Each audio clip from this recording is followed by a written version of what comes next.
সারা জীবন অন্যের ক্ষেতে রোদে পুড়ে বৃষ্টিতে ভিজে কৃষিকাজ করেছেন বাবা। কড়া রোদে পিঠ পুড়লেও বুক বেঁধেছিলেন একটাই আশায়, ছেলের ভবিষ্যৎ যেন উজ্জ্বল হয়। কবে এই দুঃখের দিন শেষ হবে তা হয়তো বাবার কল্পনারও বাইরে ছিল, কিন্তু ভাগ্য কখন কাকে কোথায় নিয়ে যায় তা কে জানে।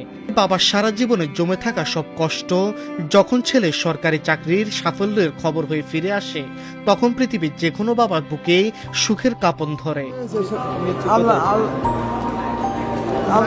সোমবার রাতে শেরপুরের টিআরসি নিয়োগের চূড়ান্ত ফলাফল ঘোষণার পর ঠিক এমনই এক অবর্ণনীয় দৃশ্যের অবতারণা হয়। জীবন অবাক না করলে কে করবে? 28% মিল্ক ফ্যাটের অবাক করার সাথে ফ্রেশ মিল্ক পাউডার। জীবন অবাক করুক প্রতিদিন। ফলাফল শোনার পর ছেলে যখন দৌড়ে এসে বাবাকে জড়িয়ে ধরে বলল, বাবা আমি পুলিশে চাকরি পেয়েছি, 1 টাকাও লাগেনি, তখন আর নিজেকে ধরে রাখতে পারেননি বৃদ্ধ বাবা। গাল বেয়ে অঝরে নামলো অশ্রুধারা। সেই আনন্দ অশ্রুর ভিড়ে মুখ ফুটে কোনো কথাও বের হচ্ছিল না তার। চাকরি হলো কেমন লাগতেছে? ভালোই লাগতেছে। চাকরি কিভাবে হলো? আল্লাহ আল্লাহ খুশি লাগছে? না কত অক্লান্ত পরিশ্রম করছি চাকরির জন্য, কত ঘুম করছি সেটা আমার তো আমি জানি। তো আল্লাহ আমার সফল করছে, আল্লাহর কাছে আমি লাখ লাখ শুকরিয়া। আমি নিজের মেধায় নিজের যোগ্যতায় 120 টাকা দিয়ে চাকরি নিয়েছি। আপনারা সবাই আমাদের জন্য দোয়া করবেন যেন আমি আমার স্বপ্ন আরও সামনের দিকে যেন এগিয়ে যেতে পারি, আরও যেন ভালো কিছু করতে পারি, দেশ এবং দেশের মানুষের যেন সেবা করতে পারি। বাবার মলিন হাত দুটো জড়িয়ে ধরে ছেলের এই প্রাপ্তি যেন প্রমাণ করে দিল বাবারা এমনই হয়। সন্তানের একটু সুখের জন্য নিজের পুরো জীবনটা বাজি রেখে শেষ বয়সে এসে সব হাড় ভাঙানো পরিশ্রমের কথা ভুলে যান এক নিমিষেই।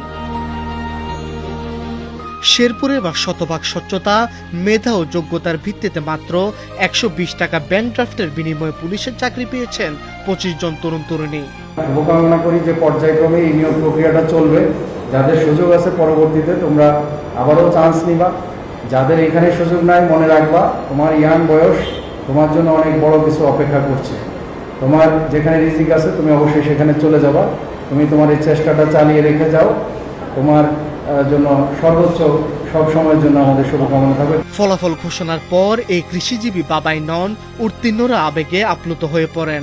দালালের খপ্পর কিংবা ঘুষের লেনদেন ছাড়াই মাত্র 120 টাকায় সরকারি চাকরি পাওয়াটা অনেকের কাছে এখনো স্বপ্নের মতো। তাৎক্ষণিক অনুভূতি ব্যক্ত করতে গিয়ে চাকরি প্রার্থী ও তাদের স্বজনরা জানান, মেধার এই সঠিক মূল্যায়নে তারা দেশের প্রতি কৃতজ্ঞ।